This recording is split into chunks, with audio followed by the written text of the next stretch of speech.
Selamat hari Minggu, umat yang terkasih. Pada hari ini kita akan kembali beribadah di rumah masing-masing. Pelayan firman pada hari ini akan dilayani oleh Pendeta Angelin Chandra dengan tema Jangan Terus Menentang. Mari kita siapkan hati kita dengan bersaat teduh.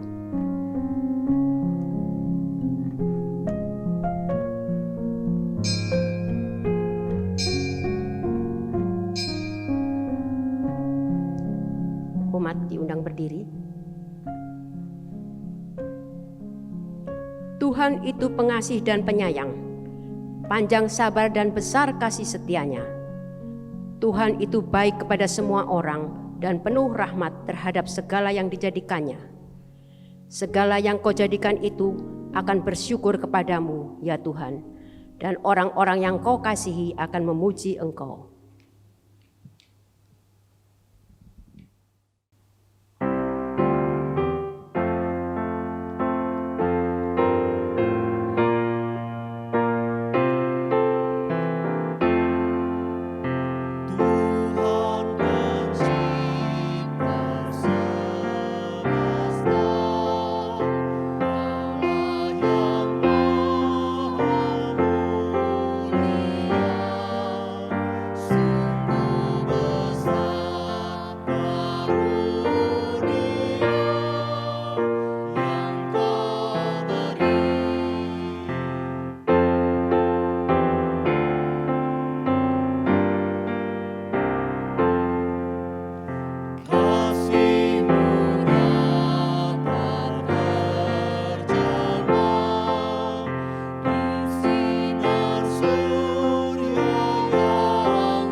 Pertolongan kepada kita adalah dalam nama Tuhan yang menjadikan langit dan bumi.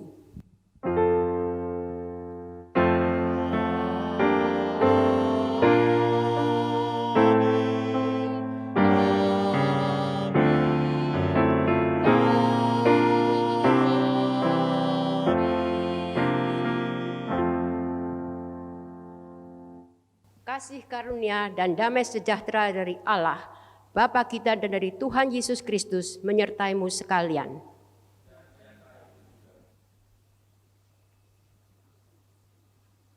Sebagai orang tua, tentu kita akan mengajarkan hal-hal yang baik kepada anak-anak kita. Ketika mereka melakukan kesalahan, kita akan menegur mereka. Demikian juga Bapa di surga, Ia mengasihi kita. Teguran yang Ia berikan merupakan tanda cinta kasih-Nya kepada kita, agar kita dapat menikmati hidup bukan dengan sembarangan, tetapi hidup yang bermakna. Sungguh betapa indah harinya ketika kita memilih Yesus sebagai penebus kita. Ia rela membasuh dan mengajari kita selalu.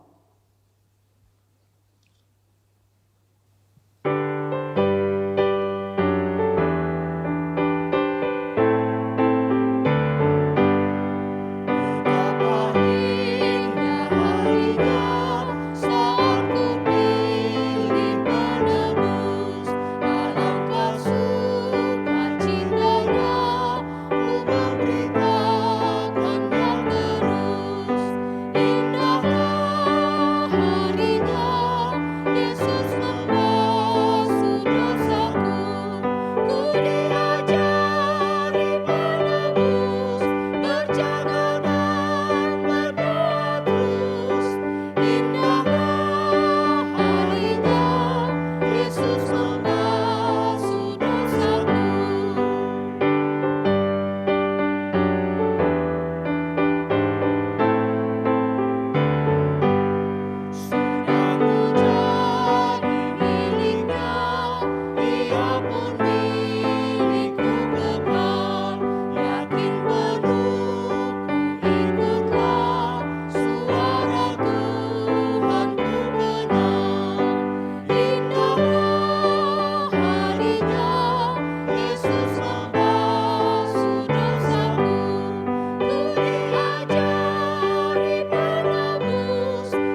berubah atau mati.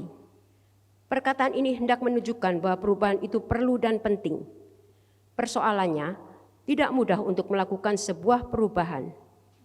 Kerap kali kita mengeraskan hati untuk mengalami perubahan dan pemulihan dari Tuhan. Saudaraku, marilah kita datang ke hadapan Tuhan. Kita mengakui kegagalan kita di dalam doa pengakuan dosa. Mari kita mengawalinya dengan doa pribadi. Mari kita berdoa.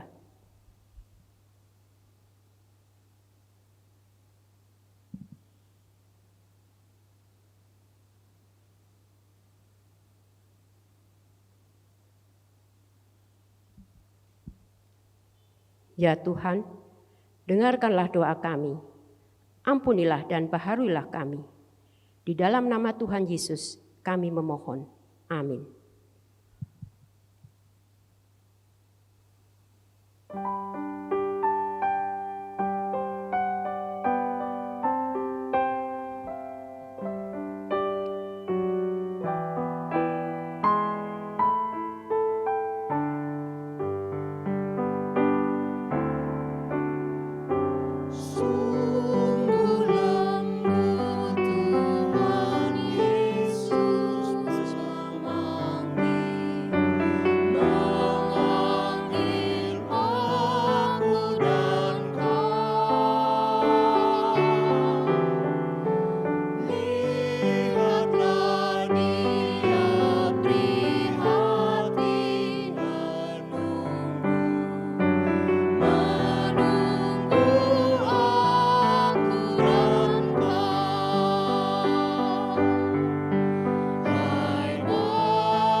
Umat Tuhan, dengarkanlah berita anugerah dari Tuhan yang terambil dari Roma 7 ayat 24 dan 25.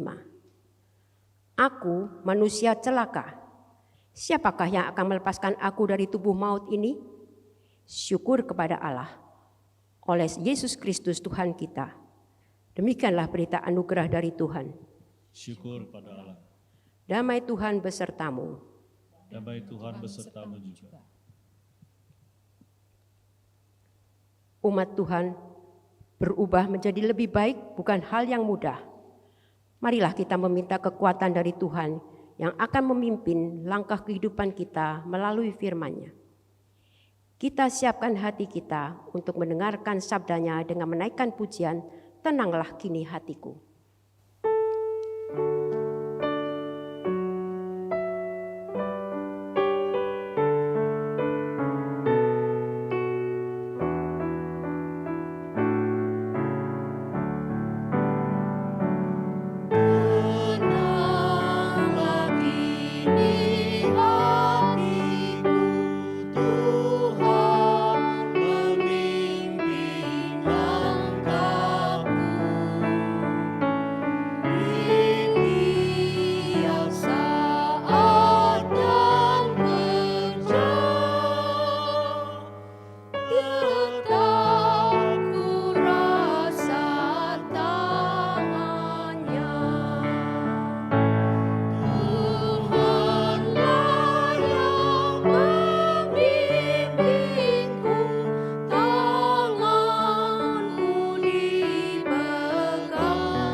Saudaraku, marilah kita siapkan diri kita untuk mendengarkan firman Tuhan. Marilah kita menundukkan kepala kita, kita mau berdoa. Mari kita berdoa. Ya Tuhan Allah kami, kini kami akan mendengarkan firman-Mu. Karuniakanlah kepada hamba-Mu hikmat, agar dapat menyampaikan kebenaran-Mu bagi umat-Mu. Curahkanlah Roh-Mu yang kudus, agar kami dapat mengalami pembaharuan di dalam kehidupan beriman kami. Di dalam nama Tuhan Yesus kami memohon. Amin.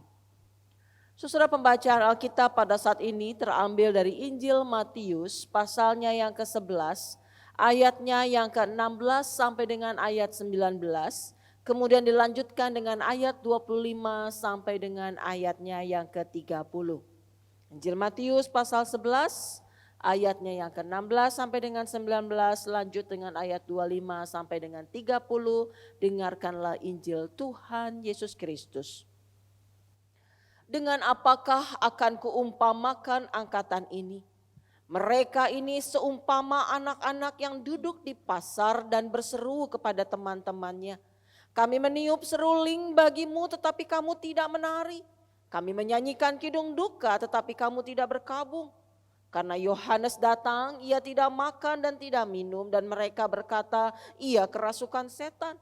Kemudian anak manusia datang, ia makan dan minum, dan mereka berkata, lihatlah, ia seorang pelahap dan peminum, sahabat pemungut cukai dan orang berdosa.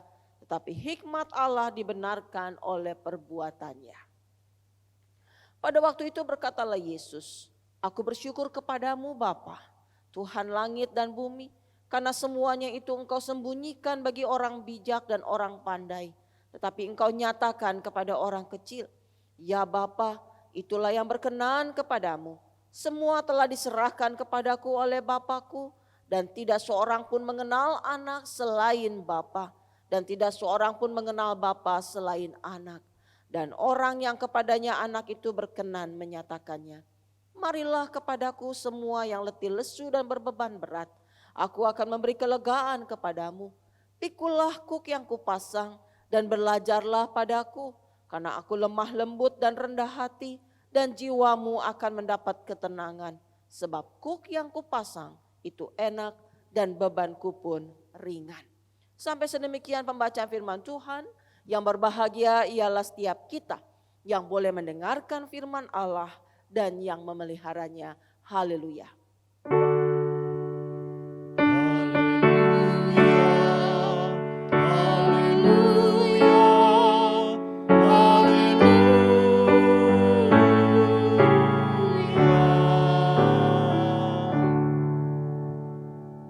Saudara-saudara yang dikasihi oleh Tuhan Yesus Kristus. Mungkin kita ketika kita masih kecil kita pernah bermain peran atau bermain drama. Saya mestinya nanya sama teater 8 nih, tapi kok ngelihat kiri kanan gak ada orang teater 8, jadi gak bisa nanya saudara-saudara. Andai kata kita yang bermain drama, yang bermain peran, tentunya ketika kita bermain peran, maka di sana ada skenario yang harus kita jalani. Gak usah main peran drama. Ini ibadah aja ada skenarionya. Pendeta Daud itu sampai udah bikin skenarionya. Ya, dicetak. Kalau seandainya pada saat ini kemudian Pak Daud udah kasih skenario, saya bikin, saya menjalaninya semau saya. Kira-kira apa yang akan terjadi Bapak Ibu? Kayaknya gak jadi ibadah kita gitu ya. Kenapa? Karena udah ada skenarionya, sudah ada jalan ceritanya yang kita harus ikutin. Tiba-tiba kita bermain atau ketika orang kemudian bermain peran bukan sesuai dengan skenario yang sudah dibuat, tetapi semaunya sendiri. Sesuai dengan apa yang ada di benaknya. Sesuai dengan keinginan hatinya. Maka saudara, drama itu pastinya akan bubar. Saudaraku, perumpamaan inilah yang diungkapkan oleh Tuhan Yesus. Jangan tutup Alkitabnya, mari kita lihat lagi ayatnya yang ke-16 dan ayatnya yang ke-17 dari Injil Matius pasalnya yang ke-11. Ada skenario ayat 17 ya. Kami meniup seruling bagimu, tetapi kamu tidak menari. Kami menyanyikan kidung duka, tetapi kamu tidak berkabung. Jadi ada skenario. Skenarionya apa? Skenarionya adalah kalau aku niup seruling, maka kamu nari, kamu gembira. Ya, sorak-sorai, mungkin goyang kiri kanan dan seterusnya, muter-muter dan seterusnya. Itu skenarionya. Kalau kami menyanyikan kidung duka, maka harusnya kamu meratap, nangis, wah nangis, itu skenarionya. Ya, tetapi apa yang terjadi? Di sini Tuhan Yesus mengatakan kami meniup seruling, kamu tidak menari. Kamu tidak melakukan gerakan. Bayangkan Bapak Ibu, opa oma atau saudara-saudara, kalau kita nyanyi lagunya lagu yang gembira, tapi kemudian kita nyanyi, mukanya asam, tidak ada gerak, tidak ada sukacita. Saya ingat setiap kali rekaman lalu Pak Daud itu diri di depan song leader lalu bilang, goyang, senyum. Kenapa? Supaya terlihat dengan baik. Bayangkan ketika lagunya lagu gembira, tetapi kemudian orang tidak menari, kemudian tidak dengan sukacita membawakannya, tidak menggambarkan sebuah kegembiraan di dalamnya. Maka tentunya tidak enak dilihatnya. Ya.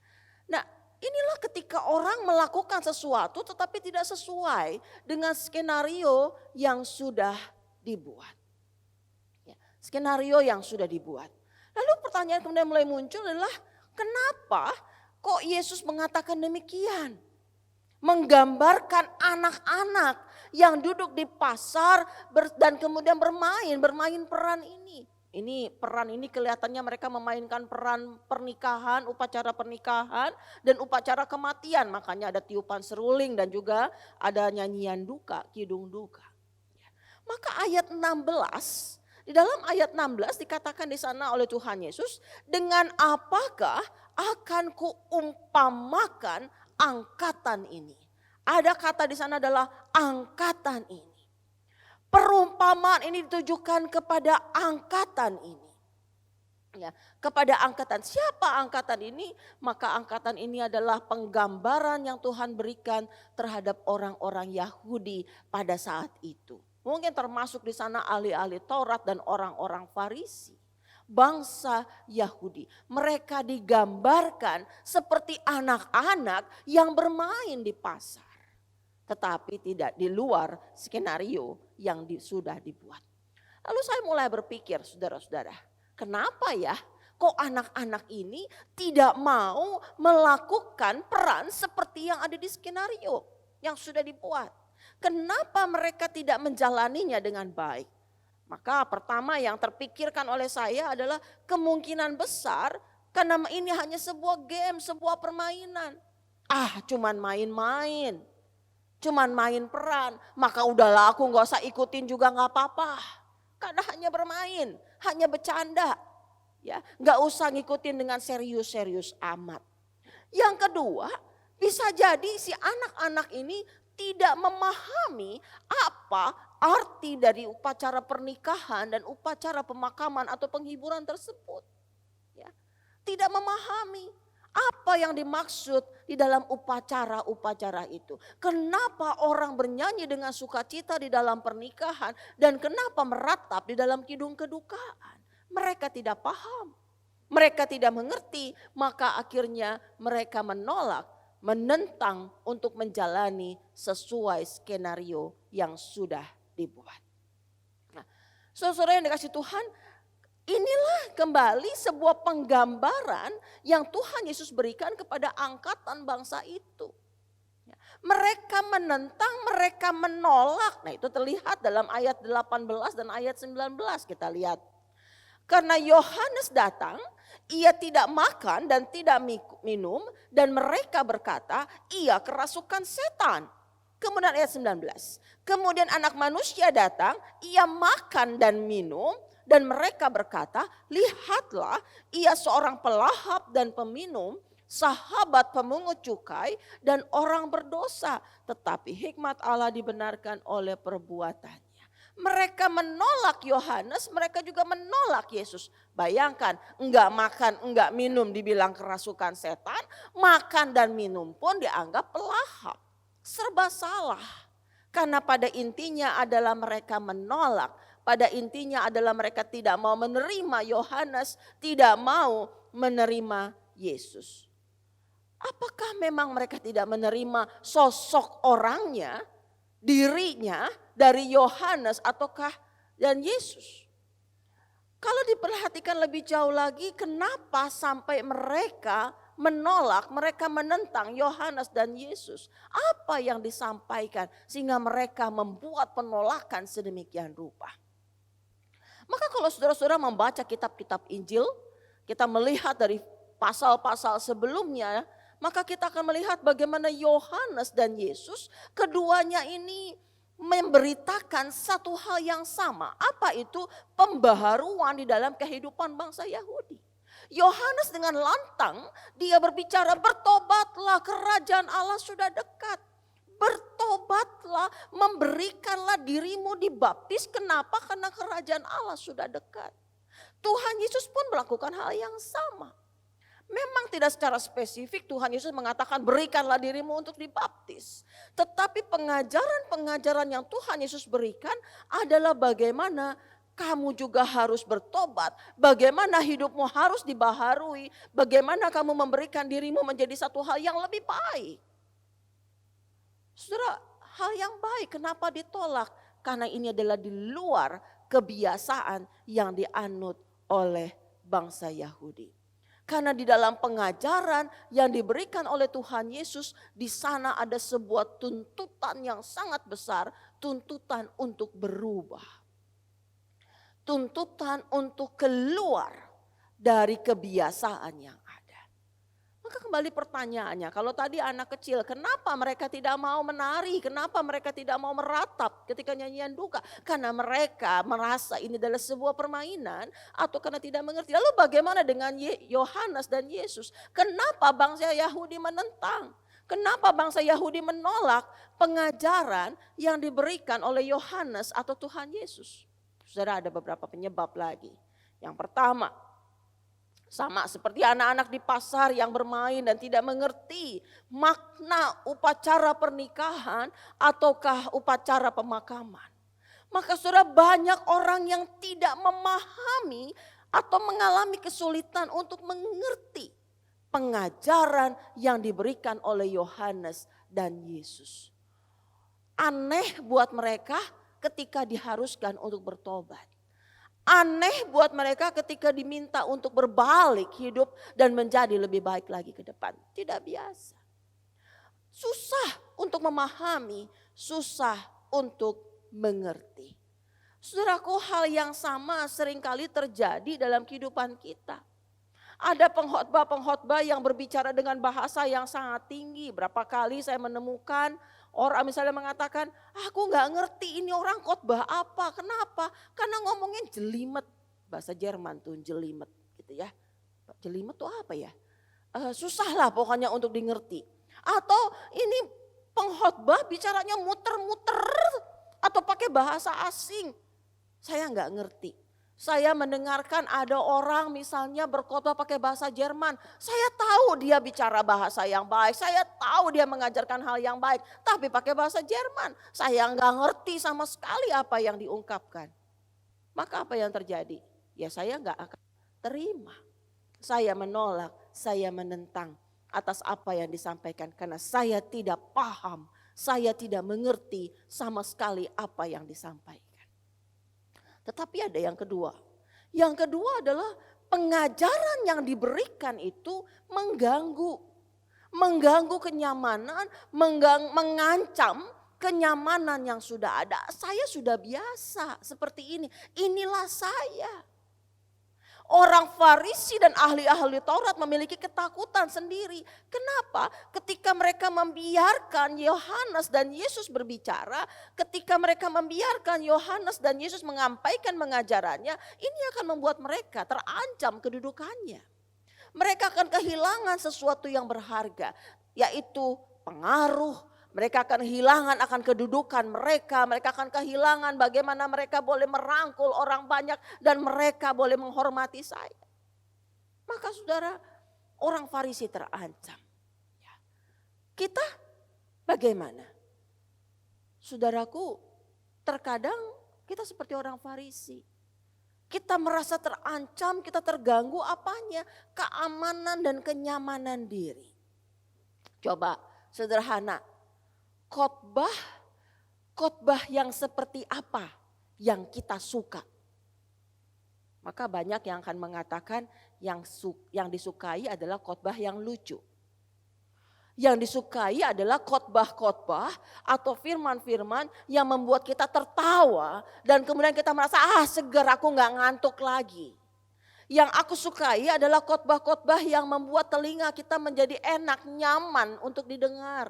Yang membuat hidup kita merasa wah ini loh jadi lebih enak lagi, menjadi lebih semangat lagi.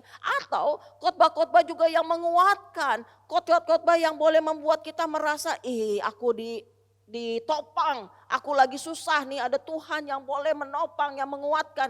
Kita suka. Bagaimana dengan khotbah yang menegur? Bagaimana dengan khotbah pelayan firman yang ketika menyampaikan khotbahnya dan mengatakan kamu salah, bahwa hidup kita salah, bahwa ada banyak yang kita lakukan itu yang melanggar firman Tuhan. Maka apa yang kita lakukan? Pengkhotbahnya jangan dipanggil lagi, itu ngaco. Ya. Itu pengkhotbah gak benar. Karena cuma nyindir-nyindir doang kerjaannya. Dia mengatakan hal yang tidak benar itu. Karena harusnya firman Tuhan itu enggak seperti itu. Firman Tuhan itu harusnya menguatkan, bukan mengungkit kesalahan seperti itu. Saudara, kita enggak suka ketika khotbah firman yang disampaikan itu menegur kita. Kita enggak suka ketika khotbah itu mengingatkan kesalahan-kesalahan kita. Kita enggak suka ketika khotbah itu menuntut kita untuk meninggalkan kenyamanan. Menuntut kita untuk menjadi seorang yang baru, yang mungkin saja jauh dari kenyamanan yang ada dalam pikiran kita. Ketika kita enggak suka, apa yang kita lakukan? Kita menolak, kita menentang. Dan kemudian tadi saya katakan, tolong bilang ke majelis jemaat, jangan panggil lagi itu pendeta untuk khotbah. Kenapa? Karena dia tidak benar. Atau ya sudahlah, kalau ternyata ini khotbah, kalau pendeta Angelin yang khotbah dia kerjanya nyindir saya melulu untuk berubah, nyindir kesalahan saya terus, udah saya gak usah ke gereja lagi. Salah, bukan ke gereja lagi saudara-saudara. Ya sudah, saya gak mau lihat lagi itu online kebaktian kepaduri, saya pakai aja online kebaktian yang lain, ada banyak kok gitu ya. Kenapa? Karena itu mengganggu kenyamanan diri. Kita menentang, kita menolak, kita nyingkir. Saya tidak mau mendengarkan. Saudara, apa yang terjadi? Sekalipun Tuhan Yesus mengalami penentangan, Tuhan Yesus mengalami penolakan, tetapi dia tidak berhenti mewartakan kebenaran Allah dan Injil keselamatan yang mengubah kehidupan manusia untuk menjadi lebih baik. Karena itulah inti dari Injil, berita yang disampaikan oleh Tuhan, itulah berita yang ingin diberikan oleh Alkitab, firman Tuhan. Apa itu? Bukan cuma sekedar yang menyenangkan, yang menguatkan, tetapi firman Tuhan juga boleh membuat kita lebih baik lagi di depan. Firman Tuhan boleh membuat kita melihat, merefleksikan diri, retreat, melihat kehidupan kita. Apa yang sudah saya lakukan, apa yang sudah kita lakukan. Apakah kita sudah melakukan baik ataukah tidak. Apa yang harus saya ubah ataukah tidak. Saudara-saudara yang dikasih Tuhan, tetapi satu hal Tuhan memahami, Tuhan tahu bahwa ketika orang diubah sedemikian rupa, perubahan keluar dari zona nyaman itu tidak mudah. Tidak mudah. Maka apa yang dilakukan ayatnya yang ke-28 sampai dengan ayatnya yang ke-30 dari bacaan kita. Dikatakan di sana, marilah kepadaku semua yang letih lesu dan berbeban berat, aku akan memberi kelegaan kepadamu. Pikulah kuk yang kupasang dan belajarlah padaku, karena aku lemah lembut dan rendah hati, dan jiwamu akan mendapat ketenangan, sebab kuk yang kupasang itu enak dan bebanku pun ringan. Saudara, ada sebuah undangan, Tuhan mengatakan dia tidak hanya berbicara, tetapi dia mengatakan begini, marilah kepadaku. Sebuah undangan mengajak, ayo datang kepadaku. Kenapa? Karena untuk mengalami perubahan, untuk boleh keluar dari zona nyaman itu, maka kita harus berjalan bersama-sama dengan Tuhan. Maka kalimat berikutnya adalah pikulah kuk yang kupasang dan belajarlah padaku. Jadi enggak cuma sekedar marilah datang kepadaku semua yang letih lesu dan berbeban berat, aku akan memberi kelegaan kepadamu. Biasanya cuma sampai situ kan kita hafal ayatnya. Pada ayat 29, pikulah kuk yang kupasang dan belajarlah padaku. Artinya kita harus tetap memikul kuk yang Tuhan berikan. Tetapi kita memahami bahwa kuk yang dipasang itu enak dan beban itu ringan. Kenapa? Karena kita tidak menanggungnya sendirian, tetapi menanggungnya bersama-sama dengan Tuhan Yesus. Maka saudara, berhentilah menentang. Janganlah terus-menerus menolak firman Tuhan. Janganlah terus-menerus mengatakan aku tidak mau mendengar hal-hal yang menegur. Tapi mari kita belajar.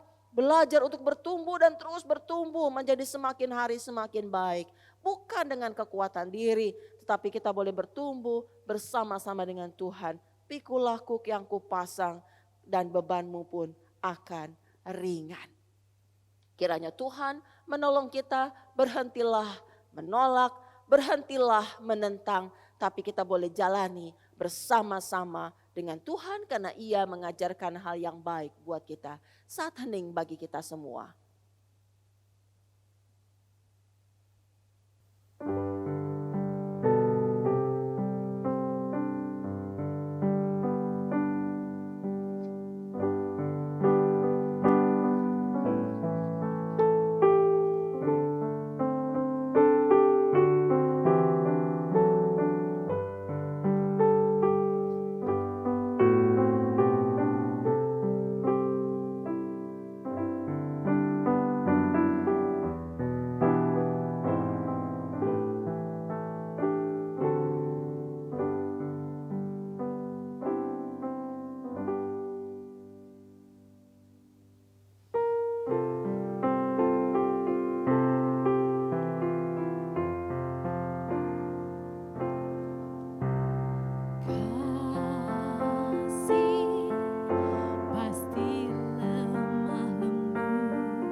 Dengan berdiri, marilah kita bersama gereja segala abad dan tempat mengikrarkan pengakuan iman rasuli kita.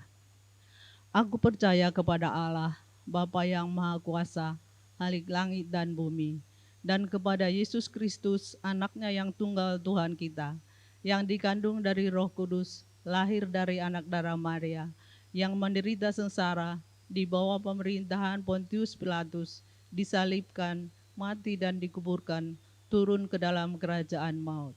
Pada hari yang ketiga, bangkit pula dari antara orang mati, naik ke sorga, duduk di sebelah kanan Allah, Bapa yang Maha Kuasa. Dari sanalah ia akan datang untuk menghakimi orang yang hidup dan yang mati. Aku percaya kepada Roh Kudus, gereja yang kudus dan am, persekutuan orang kudus, pengampunan dosa, kebangkitan orang mati, dan hidup yang kekal. Amin.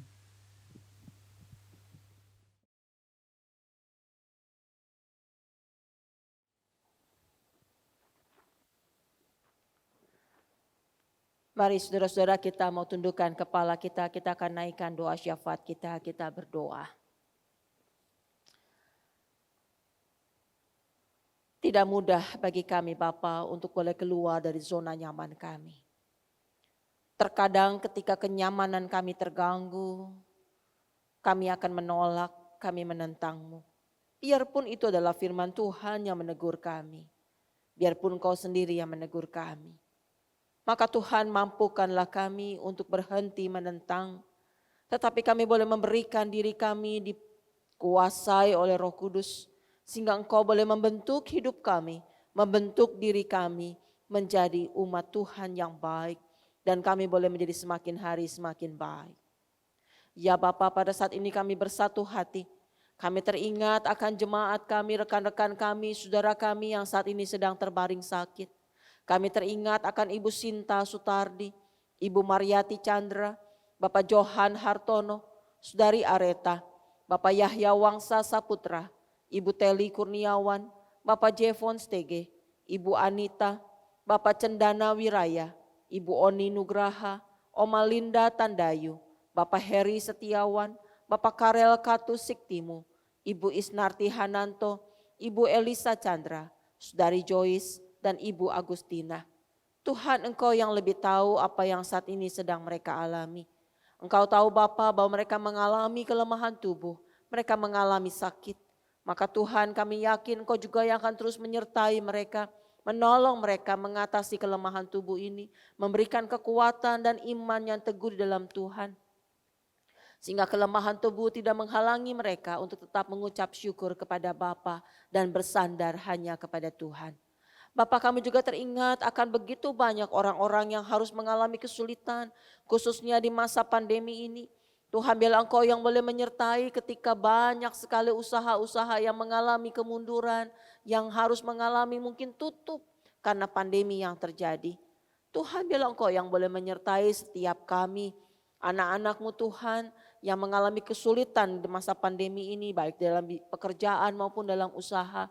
Biarlah kami boleh mengatasi setiap persoalan ini dengan baik dan kami boleh kembali bangkit dari keterpurukan kami dan kami boleh kembali menjalani kehidupan kami dengan baik di bawah penyertaan dan kekuatan dari Tuhan. Bapak, kami juga mengucap syukur bersama-sama dengan saudara-saudara kami, rekan-rekan kami yang berulang tahun sepanjang minggu ini. Kami mengucap syukur bersama dengan Ibu Rismiati, Ibu Silvia Suryanti Darmaji, Ibu Miliani Suryaganda, Bapak Henrianto Wibowo, Saudara Puka Simanungkalit, Bapak Tan Hian An, Saudari Marcella, Bapak Abraham Rian Suryana, Bapak Randy Francis Budiono, Ibu Nis Yokleng, Bapak Heriawan Wijaya, Bapak Gunardi Darmadinata, Saudari Melinda Sindoro, Ibu Yuliana Siktimu, dan Ibu Betty Ali. Bapak, terima kasih Engkau telah menambahkan usia setahun lagi kepada rekan-rekan kami ini.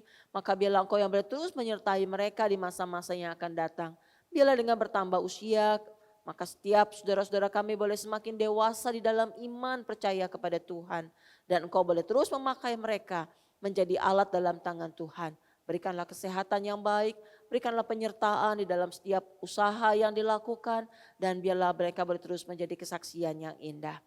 Bapak, kami teringat juga akan negara kami, biarlah Engkau juga yang boleh menyertai para pemimpin-pemimpin negara kami ketika harus mengambil keputusan demi keputusan untuk mengatasi pandemik, juga krisis yang ada yang mengikuti pandemik yang ada ini. Tuhan berikanlah hikmat, Tuhan yang boleh menolong sehingga dialah setiap pimpinan negara kami boleh mengambil keputusan dengan bijak sehingga itu adalah untuk kebaikan rakyat secara keseluruhan.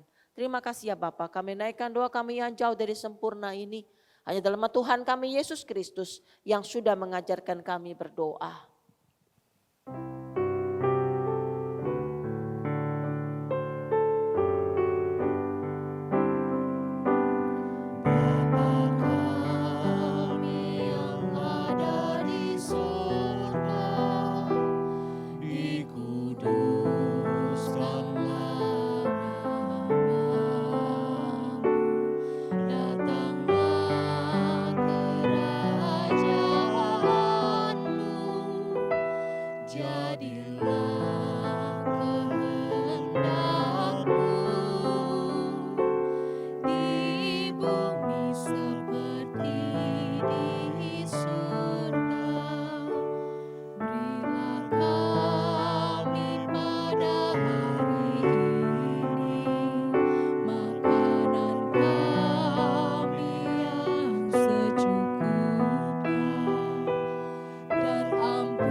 Lepaskanlah kami dari yang jahat,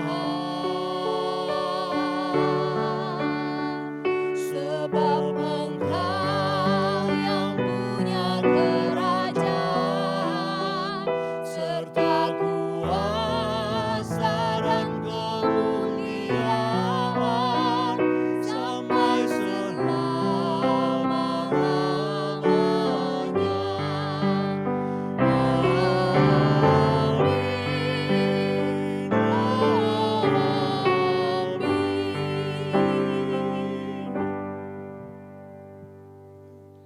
Umat Tuhan, marilah kita menyampaikan persembahan bulanan atau persepuluhan pengucapan syukur kepada Tuhan.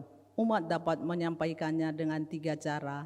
Pertama, mentransfer ke rekening BCA nomor 11983105444 atas nama Gereja Kristen Indonesia. Kedua, dengan scanning QR Code melalui OVO, GoPay, Link, dan BCA Mobile. Ketiga, menyerahkan ke tata usaha pada jam kerja dengan membubuhkan nama atau nomor anggota dan jumlah persembahan di amplop. Bersorak-soraklah dengan nyaring, hai Putri Sion, bersorak-soraklah, hai Putri Yerusalem. Lihat, Rajamu datang kepadamu, ia adil dan jaya. Mari kita menaikkan pujian syukur kita, tabuh gendang.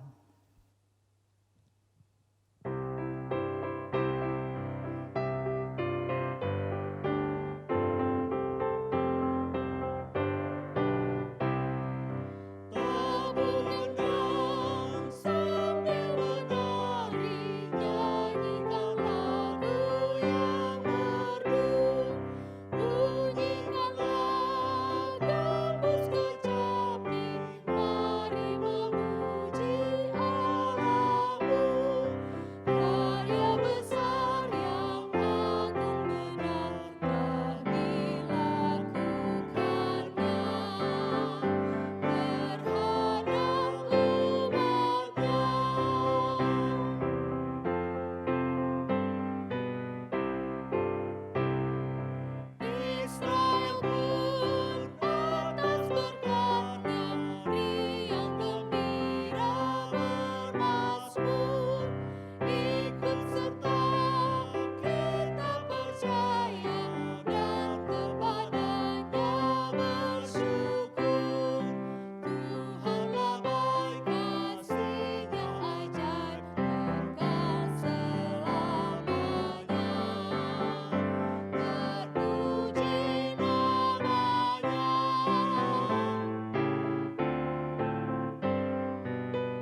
Dengan berdiri, mari kita bawa persembahan kita ke dalam doa. Mari kita berdoa.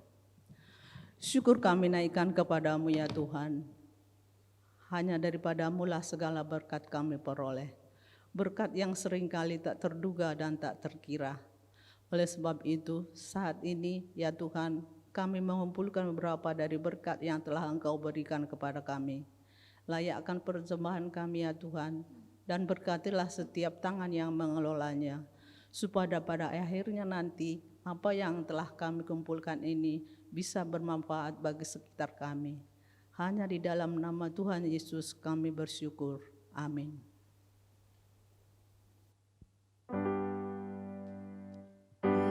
Pujilah Khalik semesta, sumber segala kurnia, surga dan bumi puji terus, Sang Bapa, Putra, Roh Kudus. Amin.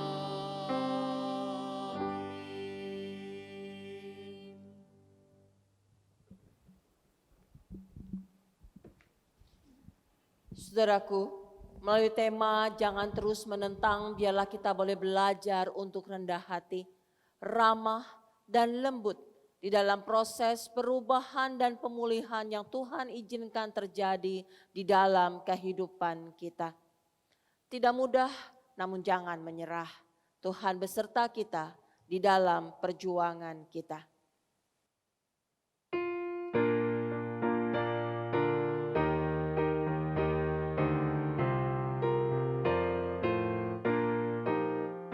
Hai bangkit bagi Yesus, pahlawan salibnya, lanjutkan panji Raja dan jangan menyerah. Dengan semakin jaya Tuhanmu ikutlah, sehingga tiap lawan berlutut menyembah.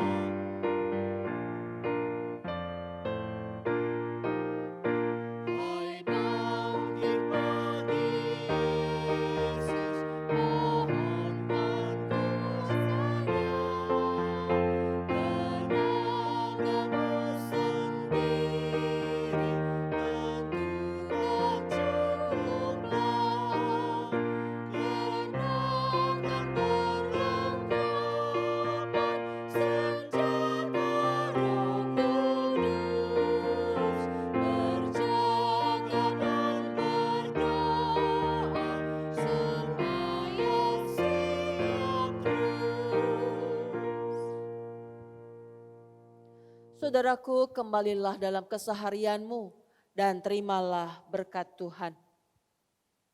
Anugerah Tuhan Yesus, cinta kasih dari Allah Bapa serta persekutuan Roh Kudus memberkati saudara dan memampukan saudara untuk mengalami pembaharuan hidup. Kiranya hormat dan kemuliaan bagi Sang Bapa di dalam Tuhan Yesus kekal selama-lamanya.